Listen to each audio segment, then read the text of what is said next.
All right, what's going on, guys? We have sort of a good couple videos here to look at. This is from a buddy of mine, Tim Parisi, who is a coach down in New Jersey. He is sending me videos of his thrower here that is currently number 2 in New Jersey in the shot put through 62 8 3/4, and he's number 4 in the discus with a personal record of 170 feet and 11 inches. So we have got pretty good thrower here. I just want to see if I can bring up, I don't want to mess this up here. Hang on one second. Hold up. Let me see if I can do this without screwing it up, guys. Hang on one second. Let me see if I can bring up, whoop, you're looking at my email. Sorry. Let's see here. Where is the... Well, he sent me a video of a 58-foot shot put through. He is a glider. Okay, so this is the 58-footer, it says, with a bad block, which is pretty damn good for a bad block. And then at Penn, he threw the 62-8, but it was from 8 3/4, but it says it was from far away. So I'm not going to open that one up. I want to take a look at these. So where'd they go? You can tell Coach Matt is absolutely horrible at this. Hey, there they are. All right, so let's take a look. The first ones I want to look at are... where are they? There we go. Okay, so here is his discus PR. Stop it. Here is his discus PR. And, whoop, not that. Don't worry. Let's go back. Okay. So, a couple good things here. I'm going to go through this and point out a lot of good stuff, and then I'm going to point out one or two things that we're going to work on here. Because even a 170-foot discus thrower, which is like, for a lot of people that watch this channel, that's the goal, is to get to, that 170-foot range. This is a pretty damn good throw.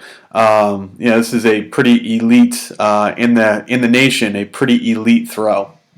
It's about 170, 175. That's going to get you looked at by a lot of colleges, get you some scholarship money, get you moving here to that next level. So let's take a look and see what's going on here. So we've got this gentleman. We're pulling that discus back. See, he keeps it nice and long away from his body. And look at, he's in that kind of scarecrow position.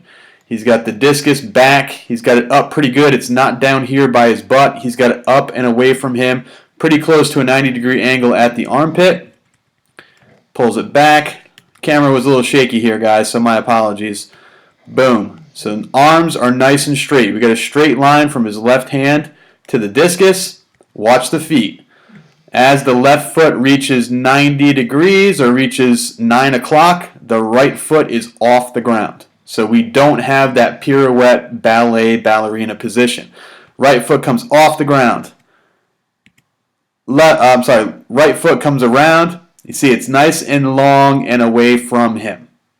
That's what I like to see. You're going to use that like a sprinter with stride length. Okay, he's going to use that right leg to propel himself through the circle. It's a straight, now he does more of that big sweeping movement, but then quickly gets it down to the circle. So you see, he's not jumping. The foot doesn't go up in the air and then land. He's not doing that puddle hop kind of thing where he's jumping up and letting this right foot leap in the air. He keeps it very low to the ground. He's in zero support for like one frame of the video, which is perfect. Comes around, does a great job with the mirror turn, brings his knees together. He gets the left foot down on the ground, and this is where we start to see the first kind of issue. Right here, in my opinion, his upper body is in a perfect power position. But the issue is that his left foot's not on the ground yet. See here, that left foot's kind of high up in the air. I'd love to see this left toe a little bit closer to the left heel, shorten that racetrack. See how the left foot comes up in the air and then has to go all the way back down? Shorten the racetrack. Don't let the left, doing a beautiful job of the right foot not coming high off the circle. but the left foot's coming really high off the circle. So let's keep the left toe a little bit closer to the ground instead of having that up and down arch. Let's try to keep it low to the circle. That's going to get the left foot down quicker in the front and allow him to, when he's in this beautiful power position, he's going to have his left foot on the ground. You can see what starts to happen here. By the time the power position initiates and the left foot is on the ground, which is right there, he's wide open. So it took 1, 2, 3, 4 frames of this video before he got the left foot down on the ground. And watch what happens to his left arm and his right arm. 1, 2, 3, 4. He's wide open. So that's going to be the big change. The other change, which goes right along with it, is watch this right foot. Right foot here. It's moving. So right foot, get my cursor out of the way. Right foot touches down in the circle. 1, 2, 3. Now the right foot stops moving for 1, 2, 3, 4, 5, 6, 7 frames of that. Right there is where the right foot starts to move. So 7 frames of this video, that right foot just stalled and stopped. So we got to do 2 things. Both of these things are going to get him into a better power position. Keeping the left foot closer to the ground and getting the right foot to start to pivot earlier.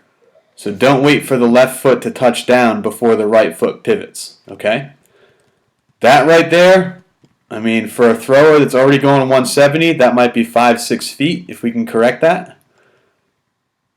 And then right from here, you see he does a good job. He's really freaking explosive. You can't see the release. That's why I've got the other video here I'm going to bring up. Oh, I'm not going to rename it. Shush. That's not it. Hold up. Coach Matt's old. I don't get computers. My first computer had like less operating power than my cell phone. So let's take a look at this guy. All right, so good right arm, left arm, nice and straight. Boom, right foot comes off the ground as the left foot's facing 9 o'clock. Long right leg. A little hunched over for me right here. You can tell he's kind of got his head down a little bit. He's kind of like shrugging his shoulders a little bit. I wouldn't even bother with that. Good job keeping that foot close to the circle. You can see his foot's not going up, it's going down to the circle. Right foot's down. Here comes that big left foot. It's like up by his butt. You see that? See how high by his butt? His foot's right here. He's almost kicking himself in the behind. Then you got to wait for that foot to go down. Boom. Wide open, and he hasn't moved the right foot yet. Here comes the throw. Right, I would say here, if you look at the right foot, can still push off the right foot right there. At this position, you're not going to be able to push off the right foot a lot. And look, he still has the discus in his hand. Now the right foot is off the circle. You can tell by the shadow right here. Still has the discus in his hand. Now the right foot is definitely off the circle. Still has the discus in his right hand. Boom. Now, those 3 issues are going to be fixed by those 2 things that we talked about earlier. So, if you want him to get the discus out faster and make the release faster, he needs to turn his right foot earlier. He can't stop it in the middle. If you want to get into a power position and make the throw more efficient and speed the throw up, then you need to get that left foot down quicker in the front of the circle. And in order to do that, you got to make sure the left foot stays closer to the ground. So those 2 corrections are going to solve 3 issues. Remember, the 3 issues were that by the time he got in the power position, he was wide open. When his right foot landed in the middle of the circle, after that first drive phase, it stopped to move. It stopped moving. And then right here, he has to pick his foot up off the ground to get his hips around and the discus is still in his hand. So those two corrections are going to solve 3 problems. Now, let's look at... oh, man, my allergies are destroying me today. So all day I've been coughing and like... oh, come on now. All day I've been coughing and gross on these video analysis. So sorry about that. All right, shot put. 70-foot PR, I think is what it said. All right, am I right about that? 70-foot PR. Nope, 62, 8 3/4. This is the 58-foot throw with a bad block. So we know the block is bad. Let's take a look here. Great job staying low in the back. Now you're going to see this gentleman does one of these. This is how I glide. I stand up. So see how he brought the foot up? Right here. This is how I throw. I stay low, in, up, blast off the heel. So that's how I throw. That's not how I teach, but that's how I throw. I like to use that sinking, that unseating of the hips and really overdo it. See how he goes up, watch his hips. That's the highest point, and then he goes all the way down and kind of makes his right foot a rocking chair where he's up on the toe, flat-footed, off the right heel. Now this is what I'm talking about. See how he keeps his left arm back? That's what I want to see. So we're pretty good. We can tell by the hash marks we're right on the midpoint of the circle. Left foot's down, and you can see his left arm coming around. So same kind of problem with shot, even though it's glide, as with discus. We got to get this left foot down earlier. It's staying pretty low to the ground. You see he does pick it up a little bit. It's low to the ground, and right here he starts to really kick the foot up in the air and then back down. So if we got in the front half of the circle, and if we kept that left foot low, he's going to land on the ground, right foot immediately followed by the left foot, closer to the toe board, and that's going to keep him in this very nice closed position. But you can see by the time that left foot touches the ground, it's 1, 2, 3, 4 frames, and he's starting to swing that left arm around. So he's just opening up a little too early. Does a pretty good job of pushing that right foot, but look at that right toe is off the ground. There's no way he can continue to push off that right side and stay grounded. Shot is still in his hand. Now there's no way he's pushing off the ball of his foot unless he did ballet growing up. Ball is still in his hand, just about to leave his hand, and out. So very similar to discus. Power position is power position. I'm sure if this guy throws javelin, it's going to kind of look the same. Keep the left foot close to the ground, same as in discus. Get in the front half of the circle, and as soon as you hit that left foot, start to drive that right side around. Don't shift. He shifts weight just a little bit because he's opening up a little too early. If you fix that, you're going to be able to keep that foot on the ground a little bit longer, continue to push into the ball a little bit harder. You can tell that he does kind of have a crappy block here. He just kind of doesn't really do a good job of stopping or grounding that left heel. He does, but it's not really good. He pops up on the left toe. Doesn't have a nice solid block with that left arm and the upper body. Still, it's a 58-foot throw. That's farther than I ever threw in high school by a long distance. I threw 50 feet, 11 and a half. So that's how far I threw in high school. So this guy's throwing a heck of a lot farther than I ever did, but still has a couple things to fix. So that's where I'm going to end this one today. You can see, guys, this is another great lesson for you and why I'm analyzing such a good thrower is because, number one, he's a fantastic thrower and still has a few things to fix.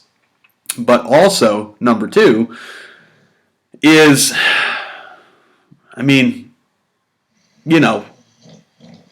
what's the best way to say this here? Even though it's glide shot and discus, and yes, they are two completely different events, you can see how a lot of the same errors or a lot of the same corrections are the same in both shot and discus. And because of that, you can work on both of these things at the same time. So you can focus on making some discus corrections when you're in the shot circle. And you can focus on making some shot put corrections when you're in the discus circle. Power position is power position. Same type of mistakes are happening in both. Really, they have to do with just body position and timing, nothing too major. You can tell this guy knows how to throw, obviously. But little stuff like that are going to make a big difference to someone who's throwing as far as this guy is right here.